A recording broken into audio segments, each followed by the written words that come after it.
Today we are discussing the instruction register and decoder. Instruction register and decoder ആണ് discuss ചെയ്യുന്നത്. When an instruction is called from the memory, the opcode of the instruction is stored in the instruction register. This opcode then drives the instruction decoder and the machine cycle.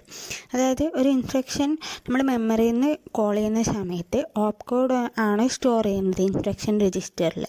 അപ്പോൾ ആ ഓപ്കോഡാണ് പിന്നെ instruction ഡീകോഡറിനെയും machine cycle എൻകോഡറിനെയും drive ചെയ്യുന്നത്. Instruction cycle is the time required to complete the execution of an instruction. ഒരു execution complete ചെയ്യാൻ വേണ്ടുന്ന സൈക്കിളിനെയാണ് നമ്മൾ ഇൻസ്ട്രക്ഷൻ സൈക്കിൾ എന്ന് പറയുന്നത്. The execution of an instruction means fetching the instruction from the memory and executing the instruction. ഒരു instruction execute ചെയ്യുക എന്ന് പറഞ്ഞാൽ അതായത് മെമ്മറിയിൽ നിന്ന് ഇൻസ്ട്രക്ഷൻ ഫെച്ച് ചെയ്തിട്ട് അതിനെ എക്സിക്യൂട്ട് ചെയ്യുന്നതാണ് നമ്മൾ എക്സിക്യൂഷൻ ഓഫ് ഇൻസ്ട്രക്ഷൻ എന്ന് പറയുന്നത്. The fetch cycle has a constant duration but the execution is of variable duration depending on the length of instruction to be executed. Fetch എന്ന് പറയുന്നത് ഒരു ഇൻസ്ട്രക്ഷൻ ഫെച്ച് എന്ന് പറയുന്നത് അതെപ്പോഴും ഒരു കോൺസ്റ്റൻറ്റ് ഡ്യൂറേഷനിൽ നടക്കുന്ന പ്രോസസ്സാണ്. ബട്ട് എക്സിക്യൂഷൻ എന്ന് പറയുമ്പോൾ എത്ര ലെങ്ത്തിലുള്ള ഇൻസ്ട്രക്ഷനാണ് നമുക്ക് എക്സിക്യൂട്ട് ചെയ്യേണ്ടത്, അതാണ് നമ്മൾ എക്സിക്യൂഷൻ സൈക്കിളിനെ ഡിപ്പെൻഡ് ചെയ്യുന്നത്.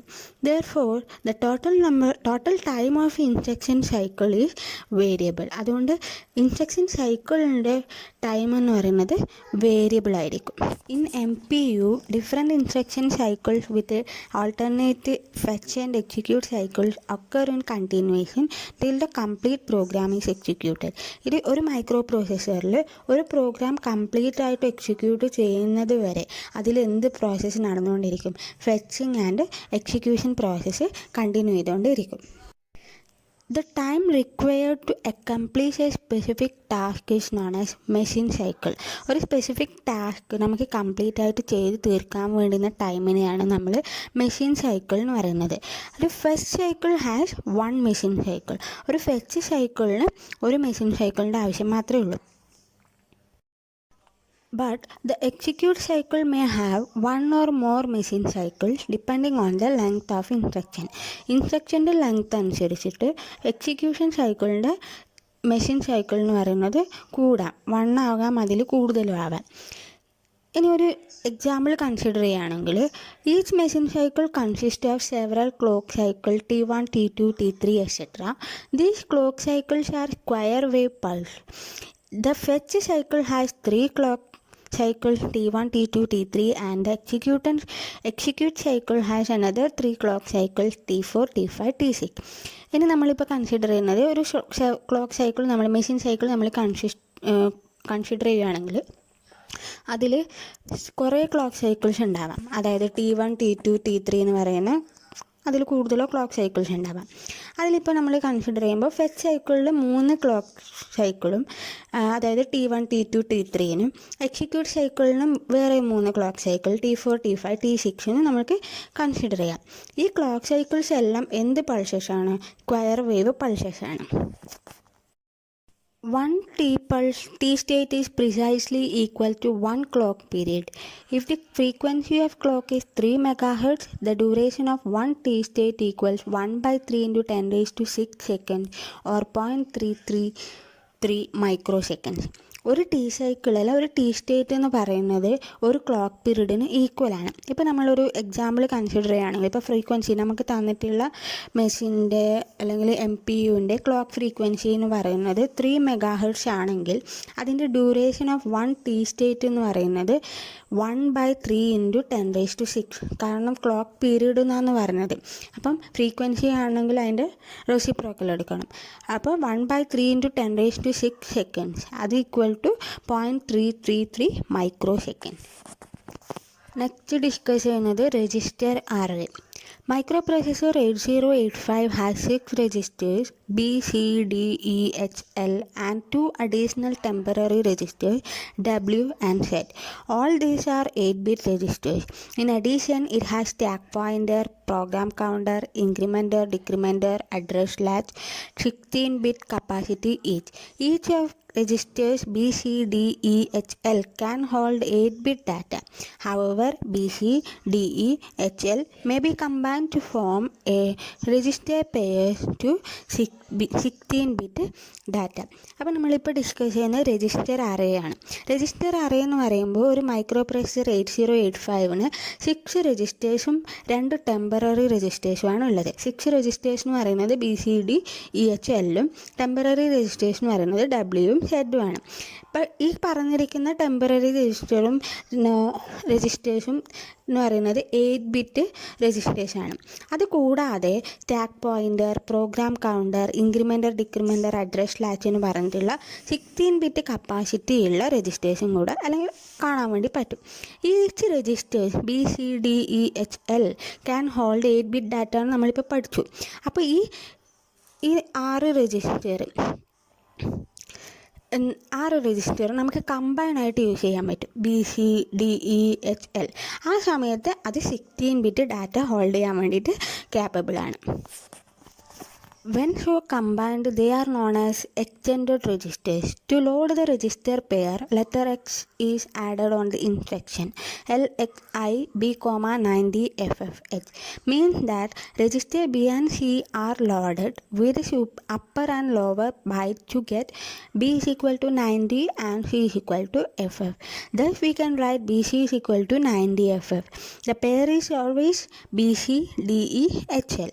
A stack is a portion of memory set aside for saving return address. The instructions that read and write into stack are called stack instructions. അപ്പോൾ B C D E H L എന്ന് പറഞ്ഞിട്ട് combine ചെയ്തിട്ട് എഴുതുന്ന ആ രജിസ്ട്രേഷനെ നമുക്ക് extended registration വിളിക്കാം. അപ്പോൾ ഈ ഒരു രജിസ്റ്റർ പെയർ ലോഡ് ചെയ്യണമെങ്കിൽ അതിൻ്റെ ഇടയിൽ നമ്മൾ എക്സ് എന്ന് പറയുന്ന ഒരു ലെറ്ററും കൂടെ ആഡ് ചെയ്യും. അതിൻ്റെ ഇൻസ്ട്രക്ഷൻ എങ്ങനെ എഴുതുകയെന്ന് വെച്ചാൽ LXI B, 90FF. അതിൻ്റെ അർത്ഥം എന്താ? ബിയും സിയും എന്ന് പറയുന്ന 2 രജിസ്റ്റേഴ്സ് ലോഡ് ചെയ്തിട്ടുണ്ട്. എങ്ങനെയാണ്? അപ്പർ ആൻഡ് ലോവർ ബൈറ്റ് ആയിട്ടാണ് ലോഡ് ചെയ്തിട്ടുള്ളത്. 90FF എന്ന് പറയുന്നത് ഒരു 8-bit ഡാറ്റ ആണല്ലോ. അപ്പോൾ ബി 90 എന്ന് പറയുന്നത് 8-bit, FF എന്ന് പറയുന്നത് 8-bit. അപ്പോൾ ബിയിലേക്ക് 90 എന്ന് പറയുന്ന കണ്ടൻറ്റും ഹോൾഡ് ചെയ്യും, സിയിലേക്ക് FF എന്ന് പറയുന്ന കണ്ടൻറ്റും ഹോൾഡ് ചെയ്യും. അപ്പോൾ we write BC is equal to 90FF. അപ്പോൾ പെയറിംഗ് എന്ന് പറയുന്നത് എപ്പോഴും BC DE HL എന്ന് പറയുന്ന ഫോമാറ്റിലാണ് ഉണ്ടാവുക. സ്റ്റാക്ക് എന്ന് പറയുന്നത് എന്താ ഒരു portion of memory set aside four saving return address save ചെയ്യാൻ വേണ്ടിയിട്ടുള്ള ഒരു മെമ്മറീൻ്റെ ഒരു പാർട്ട് മാത്രമാണ് ഈ സ്റ്റാക്ക് എന്ന് പറയുന്നത്. അപ്പോൾ the instruction that read and write into stack are called stack instruction. അപ്പോൾ ഈ സ്റ്റാക്കിലേക്ക് എഴുതുന്ന ഇൻസ്ട്രക്ഷൻസ് അല്ലെങ്കിൽ റീഡ് ചെയ്യുന്നതും റൈറ്റ് ചെയ്യുന്ന ഇൻസ്ട്രക്ഷൻസിനെ നമ്മൾ സ്റ്റാക്ക് ഇൻസ്ട്രക്ഷൻസിന് പറയാം. The stack pointer holds the address of the desired memory location. The content of stack pointer indicates which memory location is to be accessed. Example, SP is equal to 20FF means that stack pointer is indicating memory location 20FF. Depending on the stack instruction, a byte is read from or written into the memory location. The program counter keeps track of the instruction being executed. അതായത് നമ്മളിപ്പം stack instruction എന്താണ്, stack എന്താണെന്ന് മനസ്സിലാക്കി. അപ്പോൾ stack പോയിൻ്ററിൽ hold ചെയ്യുന്നത് എന്താ? ഒരു desired memory ലൊക്കേഷൻ്റെ അഡ്രസ്സാണ് stack പോയിൻ്ററിൽ hold ചെയ്യുക. അപ്പോൾ ഒരു content of A stack pointer എന്ന് പറയുന്നത് മെമ്മറി ലൊക്കേഷൻ, ഏത് മെമ്മറി ലൊക്കേഷനാണ് ആക്സസ് ചെയ്യേണ്ടതെന്നുള്ളതാണ് നമുക്ക് കാണിച്ചു തരുന്നത്. അപ്പോൾ SP is equal to 20FF എന്ന് പറഞ്ഞാൽ അതിൻ്റെ അർത്ഥം എന്താ? സ്റ്റാക്ക് പോയിൻ്റർ ഇൻഡിക്കേറ്റ് ചെയ്യുന്നത് ഈ 20FF എന്ന് പറയുന്ന മെമ്മറി ലൊക്കേഷനാണ്. അപ്പോൾ depending on the stack instruction a byte is read from or return into the memory location. ആ സ്റ്റാക്ക് ഇൻസ്ട്രക്ഷനിൽ ഏത് മെമ്മറി ലൊക്കേഷനാണോ പറഞ്ഞിട്ടുള്ളത് അതിലേക്കാണ് ഡാറ്റ റൈറ്റ് ചെയ്യുകയോ റീഡ് ചെയ്യുകയോ ചെയ്യുന്നത്. The program counter keep tracks of the instruction being executed. ആ സമയത്ത് എക്സിക്യൂട്ട് ചെയ്യുന്ന ഇൻസ്ട്രക്ഷനെ ട്രാക്ക് ചെയ്യുന്ന പ്രോസസ്സാണ് ഏതിൽ നടക്കുന്നത്? പ്രോഗ്രാം കൗണ്ടറിൽ നടക്കുന്നത്. Each time a new instruction is fetched from memory, the program counter is incremented to produce the next higher count. The program is stored at the beginning of the memory. The program counter is a 16-bit register which is sent to the memory the address of the instruction to be fetched and executed. The incrementer or decrementer can add 1 or subtract 1 from the content of the stack pointer or the program counter. അതായത് ഓരോ സമയത്തും instruction fetch ചെയ്യുന്ന സമയത്ത് മെമ്മറിയിൽ നിന്ന് instruction fetch ചെയ്യുന്ന സമയത്ത് programme കൗണ്ടറിൽ എന്താണ് നടക്കുന്നത്? ഇൻക്രിമെൻറ്റിങ് പ്രോസസ്സാണ് നടക്കുന്നത്. പ്രോഗ്രാം കൗണ്ടർ ഇൻക്രിമെൻ്റ് ചെയ്യും. എന്തിനു വേണ്ടിയിട്ട്? നെക്സ്റ്റ് ഹയർ കൗണ്ട് പ്രൊഡ്യൂസ് ചെയ്യാൻ വേണ്ടിയിട്ട്. ദ പ്രോഗ്രാം അപ്പോൾ എവിടെ സ്റ്റോർ ചെയ്യുമെന്ന് വെച്ചാൽ ഫസ്റ്റ് മെമ്മറി ലൊക്കേഷനിൽ ബിഗിനിങ് മെമ്മറിയിലാണ് ഈ പ്രോഗ്രാം സ്റ്റോർ ചെയ്യുന്നത്. പ്രോഗ്രാം കൗണ്ടർ എന്ന് പറയുന്നത് 16-ബിറ്റ് രജിസ്റ്ററാണെന്ന് നമ്മൾ നേരത്തെ കണ്ടു. ആ മെമ്മറി പ്രോഗ്രാം കൗണ്ടർ എന്ന് പറയുന്നത് എന്ത് ചെയ്യുന്നുണ്ട്? Send to the memory the address of the instruction to be fetched and executed.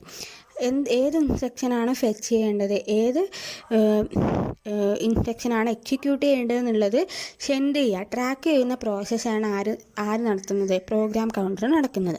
അപ്പോൾ incrementer decrementer can add 1 or subtract 1 from the content of the stack pointer or program counter.